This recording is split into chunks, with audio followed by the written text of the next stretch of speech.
నిత్యుడు తండ్రి అయి విమోచనార్థమై కుమారుడై జనించెను. సత్యస్వరూపి అయి రక్షణ ధ్యేయమై రాజ్యమునే భరించెను. మధ్యగోడ కూర్చను తండ్రి సమకూర్చను. మధ్యగోడ కూర్చను సమకూర్చెను. సఖ్యత విలుపవచ్చెను సాగిరుతగా పరమ దైవమే మనుష్య రూపమై ఉదయించిన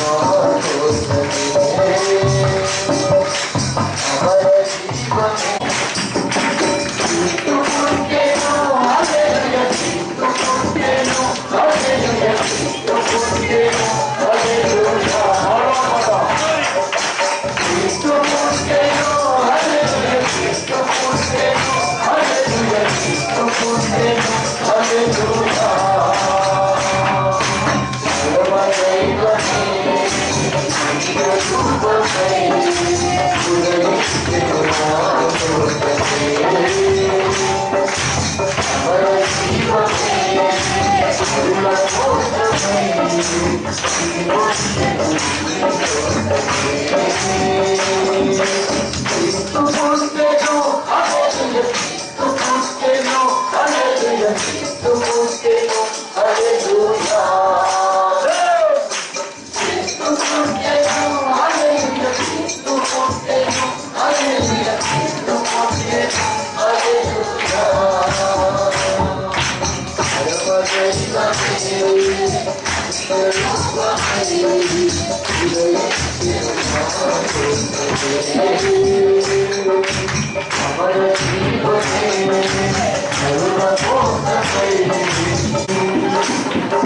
వచ్చెను నా కోసమే, దిగి వచ్చెను నీ కోసమే. హల్లెలూయా, స్తోత్రం స్తోత్రం. ఇంతకు పరిశుద్ధ దేవుడు, పరలోకమైపోతున్న దేవుడు, ఆరాధన సభలో మనతో దేవుడు, దేవుడు వాక్య భాగంలో మనతో మాట్లాడాలి. మనం చెప్పడం కనపడతాం. హల్లెలూయా, స్తోత్రం స్తోత్రం స్తోత్రం స్తోత్రం. హల్లెలూయా హల్లెలూయా స్తోత్రం స్తోత్రం స్తోత్రం.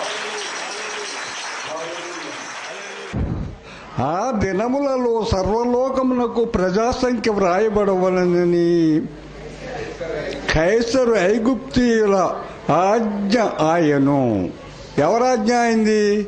కైసరు ఐగుప్తులు ఆజ్ఞ అయింది. కైసరు ఆజ్ఞ అయింది. ఇది కురేమియా సిరియా దేశముల అధిపతి అయి ఉన్నప్పుడు జరిగిన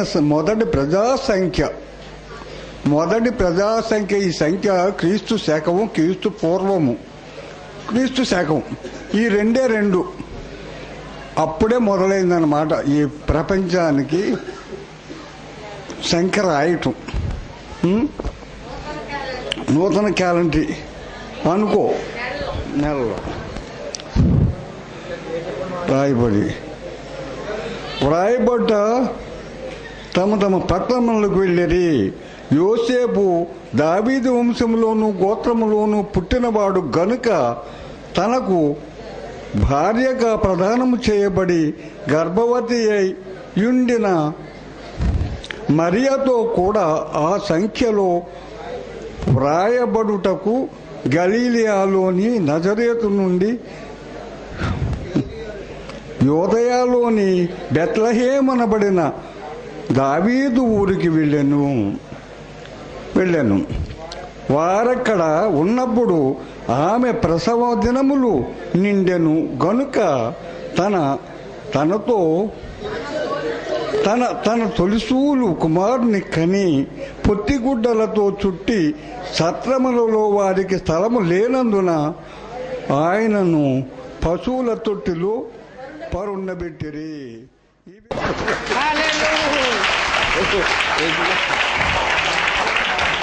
హల్లెలూయా. అసలైన మొదటి పాయింట్లన్నీ చెప్పారు. అది చూసిన దేవదూతల పరలోకాన్ని విడిచిపెట్టి ఆ వర్తమానం గొర్రెల కాపరుల దగ్గరికి తీసుకొచ్చారు. దేవుని స్తోత్ర. హల్లెలూయా. మంచిది. చిన్న ప్రార్థన చేసుకుందాం. పరలోకమందు భూమి మీద అధికారము కలిగిన యేసు నీకు వందనాలు చెల్లిస్తున్నాము. మీరు నీ శిష్యులకి ఏమేం బోధించారో వాటిని వారి గైకుంటమే కాక సమస్త జనులు శిష్యులుగా చేయాలన్నాడు.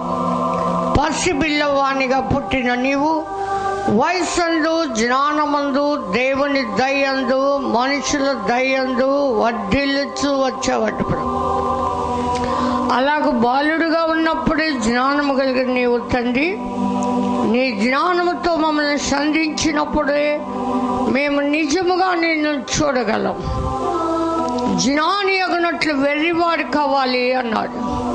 ఈ లోక జ్ఞానము దేవుని దృష్టికి వెర్రితనం అంటే ప్రభు. జ్ఞానులను వారి కుయుక్తిలో పట్టుకునే దేవుడు. హేరోదు రాజు తన జ్ఞానముతో తూర్పు దేశపు జ్ఞానులకి ఆలోచన చెప్పాడు. మీరు వెళ్ళి ఆయన్ని పూజించి వచ్చి నాకు తెలియచేయమన్నాడు. అంటే మరలా తిరిగి వచ్చి చెప్పమన్నాడు. కానీ పైనుండి మాట్లాడే దేవుడు అయిన నీవు స్వప్నమందు జ్ఞానులకు దర్శనమందు నీవు నైనా వెళ్ళవద్దని వేరొక దారిని వెళ్ళమని వారికి బోధించావు తండ్రి. ఆనాడు ఈనాడు పరలోకము నుండి బోధిస్తూ ఉన్నావు. నీవే ప్రధాన బోధకుడు, ప్రధాన కాపరి. ఈ రాత్రి కాలములో నిలబడి నన్ను మరుగు చేసి మీరు నాలో మాట్లాడి మయం పొందుము. యేసు నామమును వేడుకొంచున్నాము తండ్రి. ఆమేన్. ఈరోజు ప్రభు పుట్టినరోజు అని నేను ఎప్పుడూ అనుకోను. అయితే క్యాలెండర్లో ఈరోజు రాయబడి ఉంది కనుక అందరూ క్రిస్మస్ కోట్లాది మంది చేస్తున్నారు. నేనైతే తాయితీగా ఉన్నాను. ప్రభు ఒక మాట చెప్పాడు, మొదటి వాడను నేనే, కడపటి వాడను నేనే, ఆది నేనే, అంతము నేనే. నిజముగా చీకటిలో నుండి వెలుగు కలుగునుగా కానీ దేవుడు చెప్పినప్పుడు వెలుగు కలిగింది. ఆ వెలుగు మంచిదైనట్లు దేవుడు చూశాడు. లోకానికి నేను వెలుగు అని యేసు ప్రభు చెప్పాడు. దేవుని స్తోత్రం. నిజముగా 31వ తారీఖున డిసెంబర్ ఆఖరి దినాన్ని ఆయన పుట్టినట్టు నేను గమనిస్తున్నాను. దేవుని స్తోత్రం. ఎందుకు అంటే ఆ కైసర ఐగుప్తు వల్ల ఆజ్ఞ అవ్వటానికి గల కారణం ఆలోచనకర్త అయిన దేవుడే. సర్వలోకానికి ప్రజా సంఖ్య వ్రాయబడవల, అది సర్వలోకానికి. చదవండి లూకాసు వార్త. ఆ దినములలో సర్వలోకమునకు ప్రజా సంఖ్య వ్రాయవలెనని కైసర ఐగుప్తు వలన ఆజ్ఞాయను. అది కురేనియా సిరియా దేశముల యందు సిరియా దేశములకు అధిపతి అయి ఉన్నప్పుడు జరిగిన మొదటి. దానికి ముందు ప్రజా సంఖ్య లేదు. ఉన్న సర్వలోకానికి కాదు, ఈ సర్వలోకనాథుడైన యేసుక్రీస్తు ప్రధాన యాజకుడుగా భూమి మీద ఉద్భవించేలోకి చరిత్రని 2 ముక్కలుగా చేశాడు. దేవుని స్తోత్రం. క్రీస్తుకు పూర్వము, క్రీస్తు శకము. కనుక ఇప్పుడు క్రీస్తు శకం నడుస్తుంది, క్రీస్తు పూర్వం వెనక్కి వెళ్తూ ఉంటుంది. దేవుని స్తోత్రం. కనుక మొదటి వాడను, కడపటి వాడను. అయినా దేవుడు ఈరోజు నాకు కీర్తన నా నోట ఉంచాడు. దేవుని స్తోత్రం. దావీదు అంటాడు, నా నోట ఇప్పుడే ఒక కొత్త కీర్తన. నేను ఎన్నో పాటలు రోజు చాలా పాటలు పాడుకునేదాన్ని. అవి రాస్తూ ఉండేవారు. కాగితం దొరికితే, పెన్న దొరికితే క్యాలెండర్ తిరగేసి ఏదో. కానీ ఆ పాటలు ఎక్కువ మీరు పాడుకోలేనందువల్ల నది ఆగిపోయింది. దేవుని స్తోత్రం. వడిగా పాడు ఈ నది వచ్చు చోట్లెల్లా జలచరాలు బ్రతుకును. దేవుని స్తోత్రం. సమూయేలు గ్రంథం 23వ అధ్యాయము మొదటి నుండి చదివితే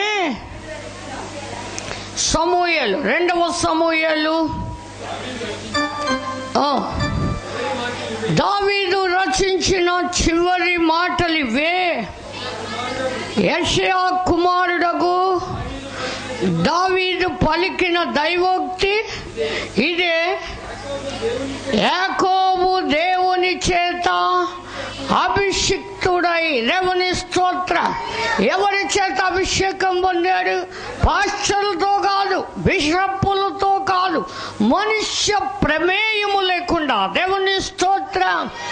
ఆయన మాటలు వాన వంటివట. వానకి మనుషులు చెప్పాలా కురువని? అంటే కురుస్తుందా? దేవతలు కురిపించగలవా? మన దేవుడైన యెహోవాయే. దేవుని స్తోత్ర. కనుక నిజంగా ఇక్కడ యాకోబు దేవుని చేత